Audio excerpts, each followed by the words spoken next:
My family lives in Covington, Louisiana, in a little neighborhood that is nestled upon the Trafalgar River. Our house is right next to the riverbank and is amazing. We have a boat dock in our backyard.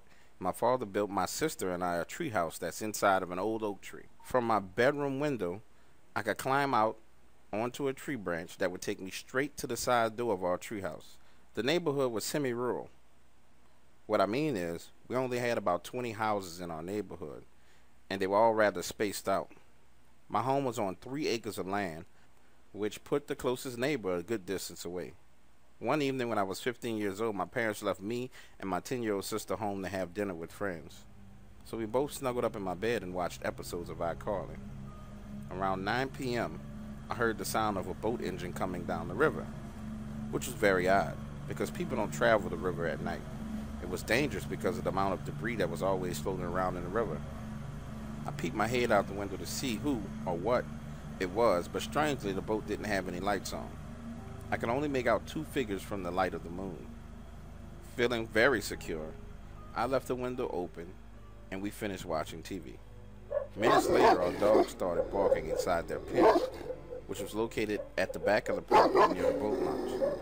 The bark was a vicious bark, like they wanted to attack. And I looked out my window again, only to see 2 men dressed in black walking up towards the back of our house from the boat launch. My sister, who didn't want to be left alone in the first place, was on edge and panicking as soon as she heard the dogs barking. For some reason, I was not afraid. I wanted to protect my sister. So I ran out the room and turned off the lights upstairs in the house, along with the TV and the light in my room. Now, I could hear the men talking outside through my open window, but couldn't make out what they were saying because the dogs were barking. What should I do? Cell phone. Yes. I needed to call the police, but my cell phone was downstairs on the kitchen counter. Wait here, I told my sister, and I ran as fast as I could down the stairs into the kitchen. Just as I grabbed the cell phone, I looked up and saw someone peeking through the kitchen window. We locked eyes, just for a few seconds, and the man licked the window screen. At that moment, I knew these people were crazy. I sprinted out of the kitchen and made it up the steps in 5 seconds where my sister was standing waiting on me. Strangers are here, and they want to hurt us, I told her. I thought to myself, what should we do? The treehouse, to the treehouse. We went to my room, closed the door, and locked it behind us, and then made our way out of the window. As I left out, I closed the window behind me, something that to this day I believe saved our lives. While in the treehouse, I called my dad and whispered to him, "You need to come home. Strangers are breaking into the house." He three-way called 911, and I was asked to explain what was going on. By now, lights started coming on inside the house, and we could hear things falling over and crashing. Then the lights upstairs started coming on room by room. They were looking for us. Finally, I heard a loud thump, and the light in my room came on. I was completely terrified. I covered my sister's mouth to keep her from screaming, and laid the cell phone down on the floor so the light would not draw their attention. The 911 operator was saying that the police were on their way when one of the men looked out of the window. He didn't look at the treehouse. He was looking down as to see if we had jumped out of the window. By now, I could hear the police sirens in the distance.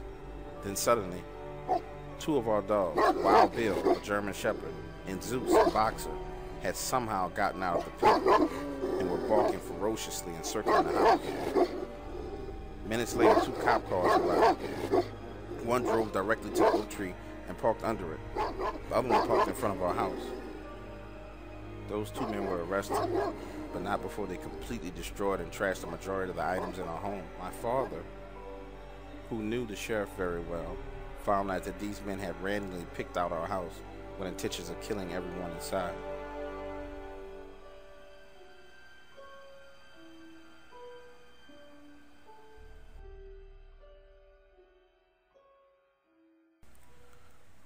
People are cruel and evil. My job allows me to bear witness to many acts of random cruelty and sometimes violence. Among the many things I've seen, one series of events stand out the most to me. Every weekday at 2:45 p.m., students from a local private school would board my bus. The once quiet and peaceful bus would virtually become a madhouse of estrogen and testosterone. Daily, one kid named Aaron would be bullied by a group of children I called the Wolf Pack. I gave them this name because they seemed to be able to sense weakness in other children. They even tested me from time to time. The average age of the kids on my bus was 13 to 16 years old, but the boys were the worst. In their minds, they were already men and didn't have to listen to anyone. Aaron was not a small kid. He just lacked confidence, and for some reason, he let people push him around. Daily, he was tormented. One day, the bullying took a turn for the worse. Aaron was sitting at the front of the bus, in the safe zone as the kids called it, when one of the older kids walked up to him, stuck his hands in the back of his pants, digging into his butt crack, then wiped his hand on his face. The bus erupted with laughter. I guess Aaron had enough, and he took a swing at the boy. At this point in time, we were on a Greater New Orleans bridge, a bridge that crosses the Mississippi River, so I couldn't stop the bus there. Aaron was dragged to the back of the bus, to the emergency exit door, and beaten by the wolf pack. I swerved through traffic trying to get to the next exit so I could stop it. That's when one of the boys opened the emergency door, attempting to push Aaron out. Aaron braced his feet on both sides of the emergency door as they attempted to push him off the bus in the moving traffic. Holy shit, what the fuck are these children doing? I slammed on the brakes, using the momentum to slide Aaron forward and slam the back door of the bus closed. I pulled over on the bridge, charged to the back of the bus, grabbing the leader of the group. I told him, if you want to kill someone, try that shit with me. I drug him to the front of the bus and sat him in the seat behind me and told him if he moved, I'd pull over and kick his ass. We exited the bridge and parked as I called the principal, who sent out school security to take Aaron home. I finished my route, and the next day, low to my surprise, I had a meeting with the principal. Turns out, the Wolfpack's parents were rich. Fucking lowlifes who didn't discipline their kids. They tried to cover the situation up. It was attempted murder. And had I not stopped it, it would have been murder. How was I rewarded? I was fucking fired. Kids these days are fucking crazy. And Aaron, you should have kicked those kids' ass long before that day.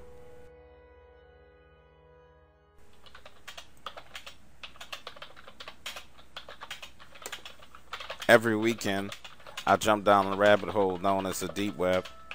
Aside from the occasional Trojan horse virus, I haven't had any negative experiences with hackers. However, I have found some very disturbing and gruesome websites. One Saturday morning while surfing the deep web, I came across a forum. As you know, everything on the deep web is done anonymously. As usual, there were many disturbing posts. However, one was more disturbing than others. It was the way the person typed that first got my attention. He would capitalize the first and third letter in every word. This shit was strange. Almost psychotic. Who does that kind of shit? The poster shared a riddle, and it said if anyone could solve it, he would reveal the secret location of something special. The riddle was, over my head is a veil. I have 2 arms and legs in the morning, 1 arm and leg by noon, and only a head by evening. What am I?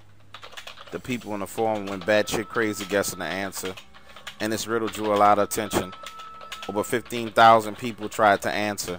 Then someone wrote the most cryptic bullshit ever. I am a dead nun. LOL. The riddler posted latitude and longitude coordinates along with instructions to look for a tree with a red X painted on it. Immediately the trolls started posting images of Google Maps that showed the forested area in southern Mississippi. The following weekend, when I went back to check the post, things had quieted down.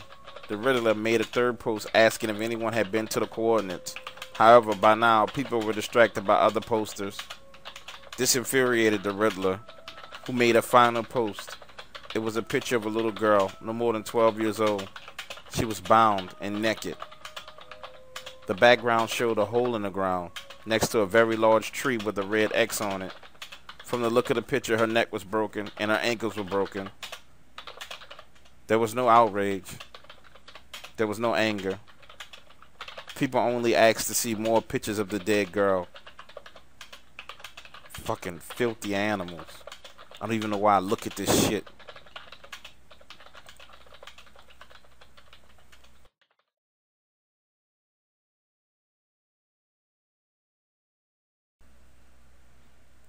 I remember a college professor of mine told me the truth is a lot like poetry, and everybody hates poetry. The story that I'm going to tell you is true. Whether you believe it or not is up to you. I still deal with the consequences and repercussions of it to this day. She was a sexy girl, nice rack, firm ass, and long hair. But she had a drinking problem. I mean, she would get shit-faced every weekend.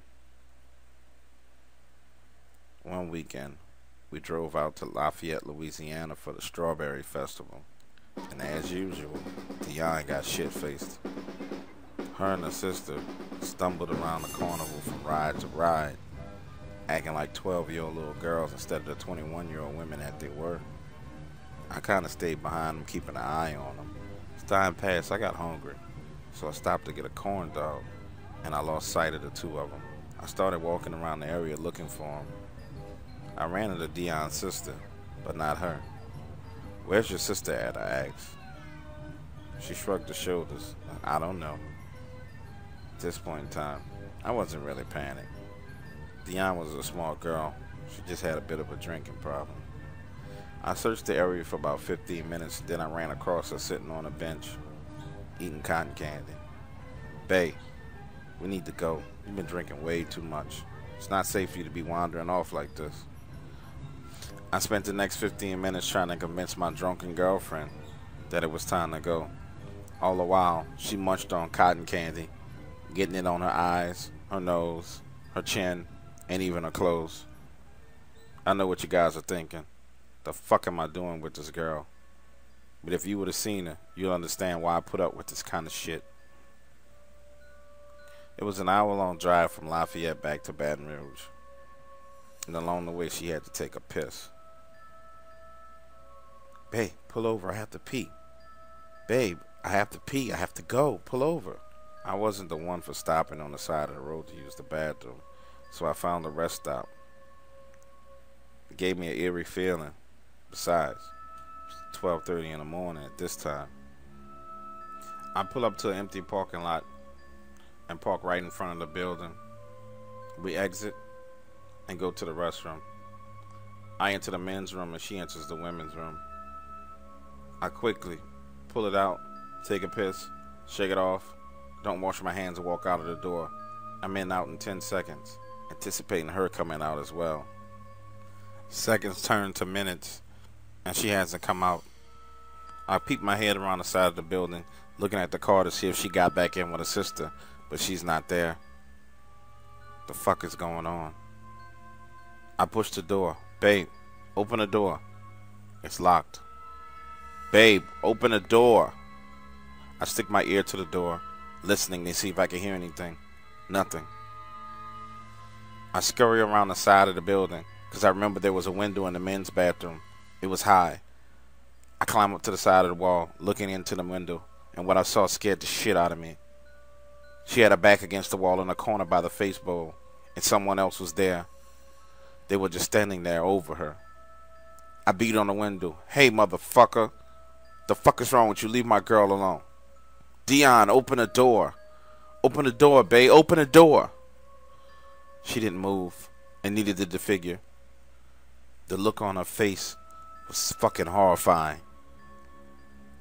I hurried up and ran to the car, grabbing my pistol from under the seat, and came back to the window, beating on the window. "Motherfucker, open this door. I'ma shoot you." I fired my weapon in the air one time. He didn't move, and neither did she. The fuck is going on? I pointed the weapon through the window as I held onto the ledge. "Motherfucker, if you don't leave my girl alone, I'ma shoot you through this fucking window." I beat on the window, breaking the glasses, and pointed the weapon into the bathroom. Just then, she screamed. The person opened the door and ran out. As I jumped down off the side of the building, I fell backwards, dropping my gun, and scurried to my feet and grabbed it and started running around the front. By the time I got to the front, the figure was fleeing into the woods. I looked into the door. She was still on the ground crying. Babe, are you all right?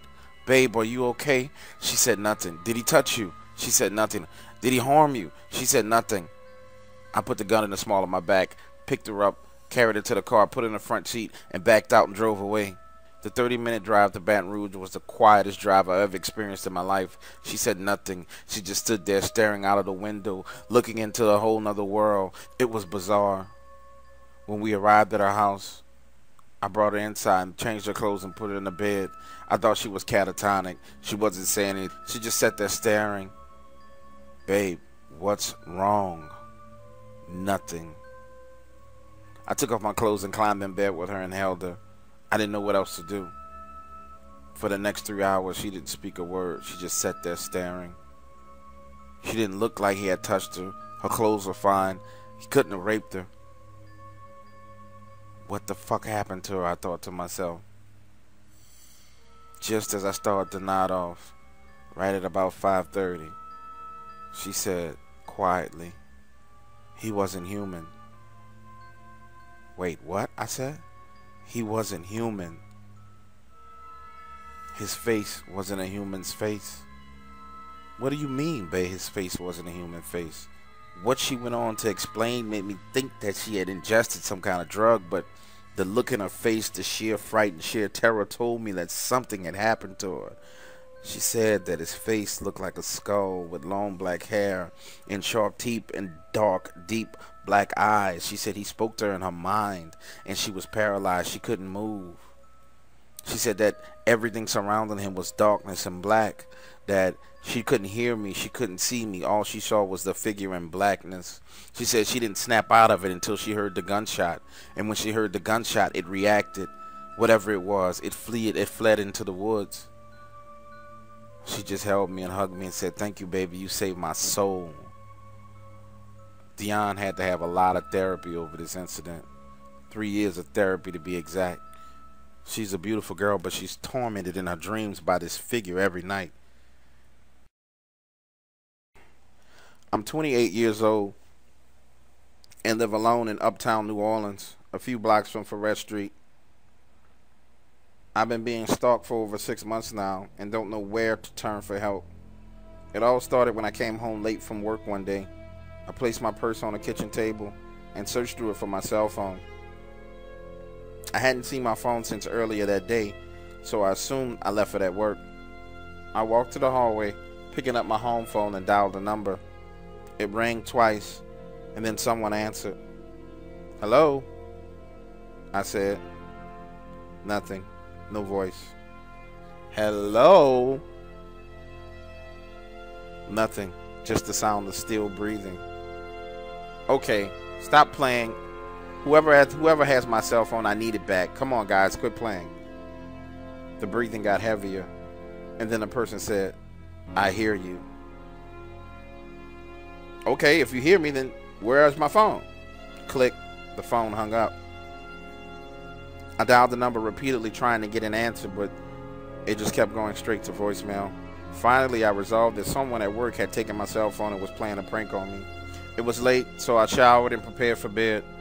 When I finally made it into my bedroom, I slid under the covers at 11:45 and felt something cold against my leg. Reaching down, it was my cell phone.